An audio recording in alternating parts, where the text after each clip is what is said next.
Haunted बस। रात के करीब 11 बज रहे थे। सड़क पर इक्का दुक्का गाड़ियां चल रही थी। अपनी नाइट शिफ्ट खत्म करके शीला और निकिता बस स्टॉप पर खड़ी थी। आज तो हमें बहुत देर हो गई। पता नहीं घर जाने के लिए हमें कोई साधन मिलेगा भी या नहीं। अगर कोई साधन नहीं मिला तो कहीं रात इसी बस स्टॉप पर ना बितानी पड़े। अपनी काली जुबान बंद कर, जब देखो तब उल्टी बातें ही करती है। अरे कुछ देर रुक जाना, कुछ ना कुछ मिल ही जाएगा। लेकिन काफी देर तक इंतजार करने के बाद भी उन्हें कोई बस नहीं मिलती। धीरे धीरे समय के साथ साथ सड़क पर चलने वाली गाड़ियों का दिखना भी बंद हो जाता है। अरे ये देख, अब तो सड़क पर एक भी गाड़ी नहीं दिख रही। दूर दूर तक गाड़ी और किसी इंसान का नामो निशान नहीं है। एक काम करते हैं, वापस अपने ऑफिस चलते हैं। हम दोनों आज रात वहीं गुजार लेंगे। देख, तुझे अच्छी तरह पता है 10 बजे के बाद चौकीदार ऑफिस के मेन गेट पर ताला लगाकर अपने घर चला जाता है। ऑफिस जाने का कोई फायदा नहीं है। इस सुनसान सड़क को देख मुझे बहुत घबराहट हो रही है। एक काम करना, उसी चौकीदार के घर चलते हैं। वो भी तो परिवार वाला है। हम बेफिक्र होकर आज रात उसके घर पर रुक सकते हैं। अरे पागल, चौकीदार 10 बाई 10 की खोली में रहता है। उसके 4 बच्चे हैं। भला वो हमें अपने घर में कौन सी जगह देगा। अब तू ना ये बेकार की बातें बंद कर और चुपचाप खड़ी रह। शायद कोई लिफ्ट ही मिल जाए। फिर काफी देर इंतजार करने के बाद आखिरकार एक नीले रंग की बस उनके सामने आकर रुकती है। बस का दरवाजा खोल कंडक्टर उन दोनों से कहता है, कहिए कहाँ जाना है आप दोनों को? देखिए मेरी पूरी बस खाली पड़ी है। मैं आप दोनों को आपके ठिकाने पर छोड़ दूंगा। इतना कहकर कंडक्टर मुंह में भरे पान की पिचकारी सड़क पर दे मारता है। निकिता, लोगों का कहना है कि कुछ महीने पहले इसी तरह अंधेरी रात में एक नीली बस के अंदर कुछ बदमाशों ने एक जवान लड़की की हत्या कर दी थी। इस बस का रंग भी नीला है। कहीं ये वही बस तो नहीं? कंडक्टर शीला की बात सुन लेता है और मुस्कुराते हुए कहता है, देखिए मेम साहब, उस घटना के बारे में मैंने भी सुना है। माना कि उस बस का रंग और मेरी बस का रंग एक है, लेकिन दुनिया में नीले रंग की एक ही बस तो नहीं है ना। हाँ, ये तो सिर्फ एक इत्तेफाक है। देखिए हमारी बस में एक मेम साहब पहले से ही बैठी हैं, चाहे तो अब देख लीजिए। निकिता गर्दन उठाकर देखती है तो बस के पीछे वाले हिस्से में एक लड़की कंबल ओढ़े बैठी हुई थी। सही तो बोल रहे हैं भैया, बस में पहले से एक लड़की बैठी है। चल अब हम भी बैठ जाते हैं, वैसे भी बहुत देर हो गई है। अरे ठहर जाना निकिता, मुझे डर लग रहा है। अरे तुझे इतना ही डर लग रहा है तो तू यहीं खड़ी रहे, मैं तो चली। अरे तुम मुझे छोड़कर कहाँ जा रही है? मैं भी चलती हूँ। दोनों बस में जाकर बैठ जाती हैं। देखते ही देखते ड्राइवर बस को तेज रफ्तार में चलाना शुरू कर देता है। तभी शीला की नजर पीछे वाली सीट पर अकेली बैठी लड़की पर पड़ती है। उस लड़की की लाल आंखें और उसका आधा जला हुआ चेहरा देखकर शीला घबरा जाती है। सुन निकिता, हमारे पीछे जो लड़की बैठी है ना, उसकी आंखें एकदम खून की तरह लाल और चेहरा किसी चुड़ैल की तरह डरावना दिख रहा है। अरे छोड़ ना, कौन कैसा दिखता है? मुझे इन सब बातों में कोई दिलचस्पी नहीं है। मैं थोड़ी देर झपकी लेना चाहती हूँ, इसलिए अब तू अपनी बड़बड़ बंद कर प्लीज। बेफिक्र निकिता अपनी आंखें बंद करके बैठ जाती है। दूसरी ओर बस जंगल के रास्ते में पहुंची है। चारों तरफ घना अंधेरा और साथ ही जंगल में मौजूद जंगली जानवरों की डरावनी आवाजें शीला को और भी ज्यादा डराए जा रही थी। थोड़ी ही देर में बस एक बरगद के पेड़ के पास से गुजरती है। तभी अचानक बरगद की डाल पर बैठी एक बिल्ली कूदकर खिड़की के रास्ते शीला की गोद में आ गिरती है। मर गई रे, बचाओ मुझे, कोई बचाओ। शीला के चिल्लाने की वजह से निकिता की आंख खुल जाती है और वो भी घबराकर इधर उधर देखने लगती है। तभी पीछे वाली सीट पर बैठी लड़की उठकर शीला के पास आती है और बिना कुछ कहे उस बिल्ली को शीला की गोद से उठा उसे सहलाते हुए अपनी गोद में लेकर वापस अपनी सीट पर जाकर बैठ जाती है। अरे शीला, तू तो बहुत ही डरपोक है। जरा सी बात पर उछल पड़ती है। मैं कल से अकेले ही सफर करूंगी। अरे मैं क्या करूं? वो बिल्ली अचानक मेरी गोद में आ गिरी। अपनी बकवास बंद कर और मुझे चैन से सोने दे। इस तरह शीला को डांटकर निकिता फिर सो जाती है, पर तभी अचानक एक झटके से ब्रेक लगाकर ड्राइवर बस को रोकता है। शीला खिड़की से बाहर झांक कर देखती है तो उसे सड़क के किनारे एक काला आदमी खड़ा दिखाई देता है। उसकी बड़ी बड़ी दाढ़ी और अजीब से कपड़े देखकर शीला को घबराहट होने लगी।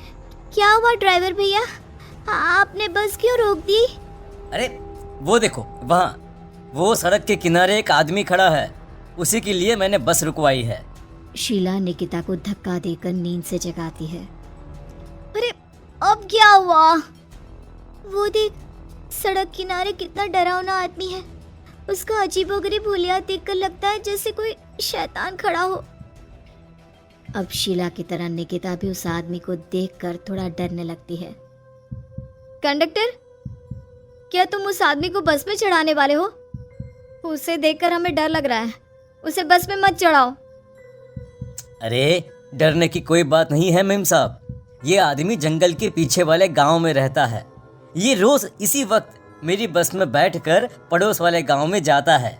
और वैसे भी ये बेचारा गूंगा है। अगर आप लोगों को डर लगता है तो मैं इसे ड्राइवर के बगल में बिठा देता हूँ। ओह अच्छा, ठीक है।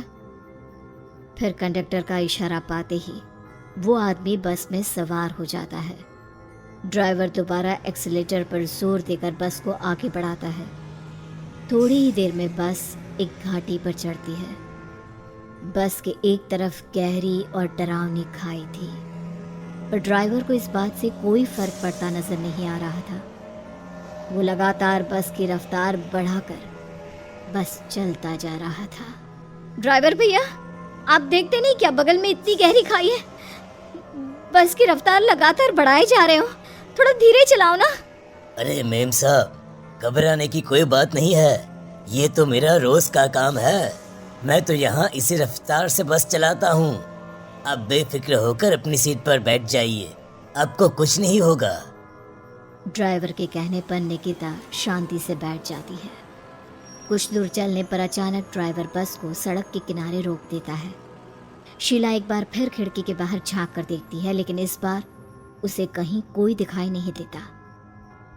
अरे अब क्या हुआ? तुमने बस क्यों रोक दी? यहाँ तो दूर दूर तक कोई भी नहीं दिखाई दे रहा। ड्राइवर उसकी बात का कोई जवाब नहीं देता, पर कंडक्टर बोल पड़ता है।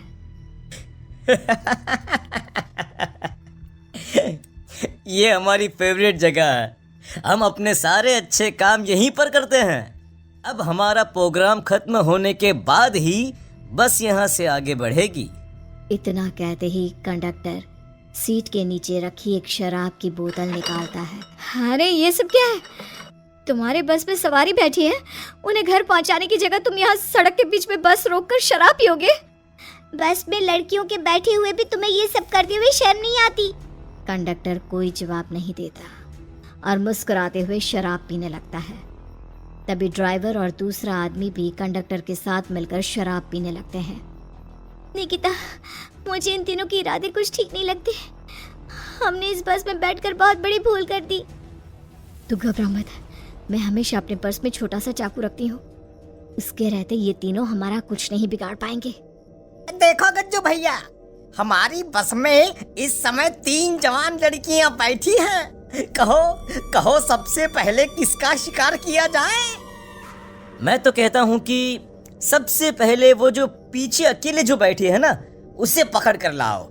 उसके बाद इन दोनों का प्रोग्राम फिट करेंगे। ठीक है, जैसी तुम्हारी मर्जी। अब वो आदमी पीछे वाली सीट पर बैठी लड़की के पास पहुंचकर उसका हाथ पकड़ लेता है, लेकिन तभी अचानक उस लड़की की आंखें जरूरत से ज्यादा बड़ी और लाल होने लगती है। उसका चेहरा गुस्से से लाल और उसके मुंह से नुकीले दांत दिखने लगते हैं। अरे अरे अरे ये क्या? ये लड़की अचानक इतनी खतरनाक कैसे बन रही है? इतने में वो लड़की उस आदमी को उठाकर वहीं सीट पर पटक देती है। मुझे हाथ लगाएगा, तेरी इतनी हिम्मत! जोर से चीखते हुए वो लड़की उस आदमी पर हमला कर देती है और पल भर में ही उस आदमी का काम तमाम हो जाता है। ये देख ड्राइवर और कंडक्टर के होश उड़ जाते हैं। इतने में ड्राइवर अपनी जान बचाने के लिए तुरंत बस से बाहर कूद जाता है। पर तभी बस के पीछे की तरफ से तेजी से आ रहा एक ट्रक उसे कुचल कर चला जाता है। एक ही पल में अपने दोनों साथियों की मौत देख अब कंडक्टर के हाथ पैर कांपने लगते हैं। ये सब देख निकिता और शीला के भी होश उड़ जाते हैं। वो चुपचाप अपनी सीट पर ही छुप कर बैठी रहती हैं। अरे अरे अरे कौन हो तुम और तुम इतनी भयानक कैसे बन गई? अब वो लड़की गुस्से में गुर्राते हुए कंडक्टर का गला पकड़ लेती है। इतनी जल्दी मुझे भूल गए? कुछ महीनों पहले तुम तीनों ने बड़ी बेरहमी से मेरी हत्या की थी और फिर शहर छोड़कर भाग गए। कई दिनों से मैं तुम तीनों के इंतजार में भटक रही थी। आज जाकर मेरा बदला पूरा होगा। अब तू भी अपने साथियों की तरह जहन्नम पहुंच जाएगा। अब वो लड़की कंडक्टर को उठाकर बस के पास मौजूद खाई में फेंक देती है। कंडक्टर एक बड़े पत्थर से जा टकराता है और उसकी भी मृत्यु हो जाती है। दूसरी तरफ ये सारा नजारा देख शीला और निकिता बेहोश हो जाती है।